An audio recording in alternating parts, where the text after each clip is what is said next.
it just seems to me slightly perverse that a Republican Party would be comfortable with people who attacked police officers at the Capitol, the very heartland of American democracy, that they attacked them and were convicted of attacking police officers, and that they have also been pardoned as if that crime never happened. Do you feel uncomfortable about that? I don't. Tim Miller was on Piers Morgan not too long ago, about a week ago, talking about a variety of subjects. I already did one video as he talked about Elon Musk, and he's talking about January 6th pardons. I think it's an interesting clip. I'd like to watch it with you. I'm going to chime in as I do when I have opinions I just can't keep my mouth shut about, and then I want to ask what you think in the comments. But let's take a look together. January 6th pardons. So let's discuss that. Yeah, good news. I got good news. I don't wear a Democratic team jersey. I'm on the left, I guess, in the sense that I don't like Donald Trump and I think that he's corrupt and I think his administration is going to be a disaster. But it's very easy for me to say that Joe Biden's pardons were absolutely disgraceful. And I don't think that Joe Biden's really, frankly, disgraceful behavior over the last year, basically, does anything to alibi Donald Trump's appalling pardons. Like, Joe Biden doing a favor for his brother sucks. That is bad. But we can judge two bad things against each other and decide what is worse. Donald Trump pardoning people that tased police officers. Donald Trump pardoned a man, Enrique Tarrio, that burned flags and started an arson and had a group of people that stabbed people outside of a black church. So, like, this is supposed to be a patriotic, pro-police, pro-Christian party, and immediately the first thing you do is pardon people that did an arson outside a black church, that tased police officers, that stormed the Capitol. Have you seen the picture of Sergeant Aquiles Ganell's body? Like what happened to his feet and hands because of the way that these people attacked them? The actual person that tased Michael Fanone, that person got pardoned. It is just insane and appalling that Donald Trump did that. And the fact that not a single person in the supposed Black the Blue party, I guess that's not true. I think Tom Tillis might have, but the fact that you have to maybe come up with one person that said this is wrong, I don't know. I don't know actually how you kind of sleep at night if you're a Back the Blue person and you're like, we're going to let somebody out of prison that tased police officers. Well, I mean, Dave Smith, if you look at the list of people that Biden's pardoned, they include murderers, very controversial, cop killers, and others. There is a direct parallel there. They've also preemptively pardoned Dr. Fauci, interestingly, going back to 2014, which means it doesn't just cover the immediate period of the pandemic. It goes back to potentially when he may or may not have been doing stuff he shouldn't have been doing in relation to work on these kind of viruses. So it's a very all-encompassing preemptive pardon. And it's that preemptive nature of it, which Biden himself was on record as saying he'd never do, which I think has been particularly problematic for him. But in relation to Trump's pardoning, J.D. Vance said clearly that there should be a difference. Those who were violent against police officers should not be pardoned. And those who were not violent, many of them did get, it seemed to me, got very lengthy sentences.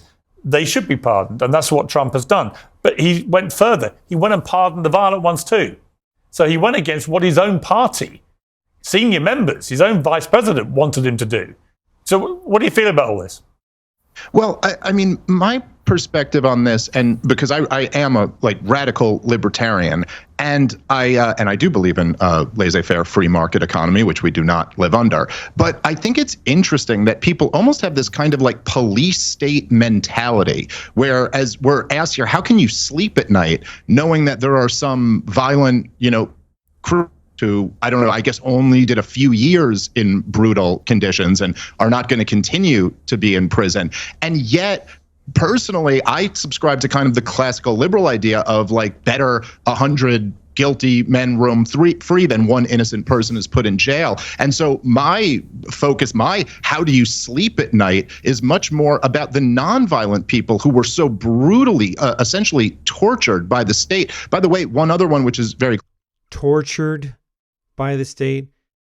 brutally tortured by the state? To my heart is that Donald Trump just pardoned Ross Ulbricht, who was given 2 life sentences plus 40 years, served nearly 11 years in prison for creating a website. I mean, it was essentially the same logic as if you were to throw Zuckerberg in jail because 2 people on Facebook messaged about doing something illegal together on his site. I mean, and to me, how do you sleep at night knowing that that's what our society does? That our society, could you imagine, Piers, ever justifying a double life sentence plus 40 years for anything short of like a heinous, brutal, violent crime? No, listen, on that, I totally agree with you. But on the point about the violent offenders on January the 6th, it is slightly perverse. And I'll come to Clay on this, actually. It just seems to me slightly perverse that a Republican Party would be comfortable with people who attacked police officers at the Capitol, the very heartland of American democracy, that they attacked them and were convicted of attacking police officers, and that they have also been pardoned as if that crime never happened. Do you feel uncomfortable about that?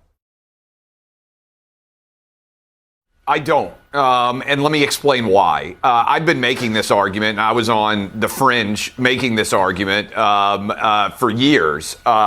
What has happened here is we've kind of lost sight, to me, at what a pardon is intended to do and also what a commutation is intended to do. What Joe Biden did, and I'm going to circle back to Trump, what Joe Biden did, I think, is actually unconstitutional because, as you said, Piers, he has preemptively pardoned Dr. Fauci and 5 of his family members for things that they haven't ever been charged with so far. He's just basically given them a get out of jail free card. Not only that, but you can never even be accused of having done anything that might justify you being in jail. I said, and I don't have a problem with it, I've got 3 sons.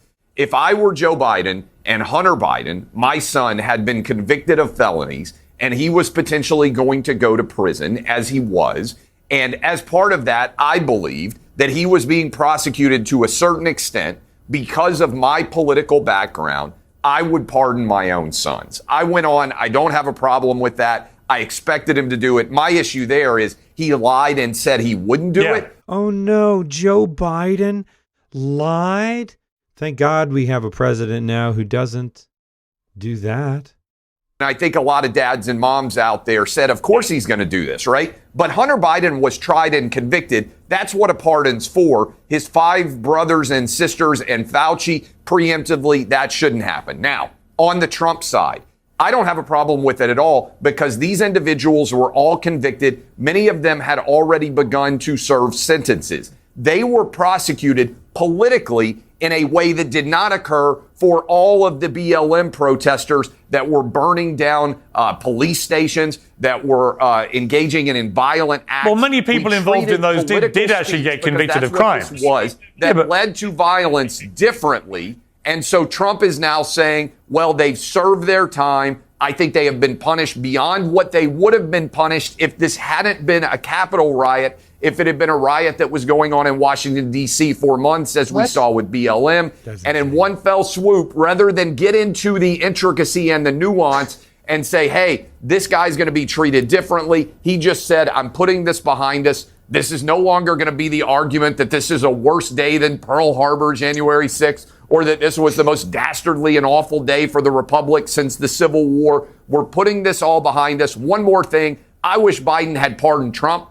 If I were advising him, I would have said to do it, because if he cares about his legacy, Biden could have done this and just wiped the slate clean once and for all and said, you know what, this whole lawfare era is awful. We shouldn't do it. That's what I would have encouraged him to do. Yeah. But I want to treat like situations in a like I think that's a Except that he did it. And they did it. Trump did it. They did it. These people keep trying to pretend January 6th wasn't January 6th. He called a mob. It became a mob. He called a rally outside the day they were to certify the election. The big lie is a lie. Donald Trump lost the election. They took it to court. They put it through the system. Judges, 60 plus, including judges that were Trump appointed judges, threw it out because there's no evidence. There's no evidence. You can't just say a thing is true. The courts operate on evidence. It's not true. There isn't evidence. He lost the election fair and square. He refuses to admit it to this day. And he called people together hoping that they would overthrow the legitimate election. And that hasn't happened. That hasn't happened in this country ever. That's the whole defining thing of this country is the peaceful transfer of power. We all agree to play by the democratic rules until Donald Trump. He did it. He doesn't deserve to get off. It's not politically biased prosecution to hold him accountable for these things. I feel like I'm taking crazy pills. Point. Ali, briefly, your view of the pardon situation. Yeah, I mean, look, I think the GOP has positioned itself for a long time as the pro-police, anti-crime party. And then they have made a million excuses for what happened on January 6th and whitewashed and gaslighted all of America, essentially, about that day. And anyone who was watching that day knows how violent it was and how scary it was to watch people break into the Capitol building. So, now that they're okay with these people back on the streets, facing little to no consequences for their actions, I think it's disgraceful. And if these insurrectionists were, again, like he said, BLM, I think they would not have even considered pardons for them. So it's suffice to say that I don't think that the GOP today has steady morals. Yeah, many of them did. And I think it's suffice to say that they have steady morals when it comes to crime. But we already knew that because they endorsed. They Kamala bailed them out. Kamala raised money to bail out the people who were burning down Minneapolis. The tweet is still up. And if Trump had raised money to bail out people before they even got charged with anything, the comparison to the damage done by BLM and the January 6th is seismic, right? There were tens of billions of dollars in damages during the months long. It's not about the money and the damages, dude. It's not about quantifying things in that way. I usually operate on the belief that these people are deliberately disingenuous because lying about it and whitewashing and gaslighting serves their own interest, right? That's sure to a certain degree they really believe some of it, but for the most part they understand that what they're doing and saying is wrong, and that's why they lie about it, right? So hypocrisy is the compliment that vice pays virtue. They know it's wrong, which is why they try and spin it and pretend it, and they're so hypocritical about it because they know they're wrong. And so that's why they're hypocrites. But when somebody like this says something like this, I start to think, do you really live in bizarro world? Is it possible that you really believe this stuff? BLM protest. Fauci, who just got a pardon, people couldn't even say goodbye to their grandmas and grandpas in hospitals. They had to record videos and nurses were holding it for them. Meanwhile, Fauci comes out and says, well, hundreds of thousands of people can go march in the streets because this is more important than wearing a mask and being concerned about COVID. This was when a lot of people started looking around and saying, this is fundamentally broken. And so these guys have all, again, a pardon. You can argue it should have been a commutation, could have been a pardon. Most of these guys, the 1,500 plus and gals, have all been punished already. And if you look, this is important, in Washington, D.C., half of all felony charges are dropped and lowered to misdemeanors. They basically don't put violent criminals in jail in Joe Biden's administration unless you were involved in the January 6th riots. So they weren't treated equally under justice. This was a political prosecution. People that stab cops and tase cops and bear mace cops in D.C. get misdemeanors. I would like to see the evidence of that. I just don't understand. If you're so cool with this, if you're just like, whatever, it's no big deal, let's wipe the slate clean. Why don't we wipe the slate clean and let out all of the BLM rioters who attacked cops too? Let everybody out. It was unfair, was politicized. I don't think hardly any of them were actually put in prison. On a case by case. But if yes, of course they were. Of course they were. Google it, Clay. Of course they were. People that attack police go to prison. They prosecuted thousands of people. Hold on.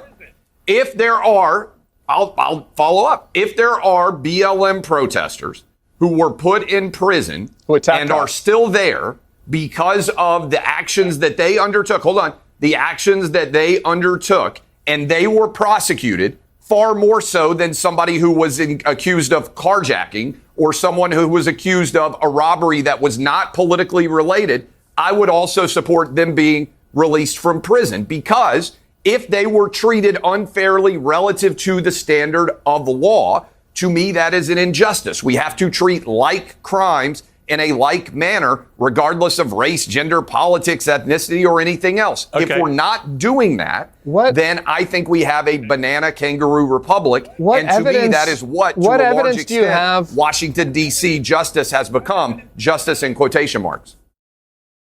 Okay, listen. I just don't think you have any evidence that people that attack cops were let off easy. Again, there might be other people. There might have been single cases. Here's what we should do. We should all agree. Of a man that tased a cop. Yeah, I don't think anyone. And he's being let off. I agree. Listen, Tim, I agree with you. We're in a rare place today. I'm finding myself nodding away to a lot of what you're saying. I just think that J.D. Vance was right. And if I was Donald Trump, I would not have pardoned the ones who attacked police officers, because it goes against everything Trump believes about the police and law and order and all the rest of it. I don't think it actually goes against what Donald Trump believes, because what Donald Trump believes is those people were there at his behest to overthrow the election in his favor. Loyalty. That is the single litmus test. Loyalty. And, you can tase a cop, you can stab a cop, you can murder a kid in the street, you can shoot someone at Fifth Avenue, you can grab someone by the pussy. If you're doing it for Donald Trump, to forward Donald Trump, in defense of Donald Trump, in celebration of Donald Trump, well, then, hey, you're A-OK by him. How are we still doing this? It's the emperor has no clothes. And yet you got guys like this dinglehead in his blazer trying to argumentate his way around. It was, no, actually, it makes perfect sense, because up is down and black is white. And, crazy is normal and alternate facts. I need to take a deep breath. I'm going to lose my mind if I let myself get too swamped under by it. But, well, I don't know, man. Let me know what you think in the comments.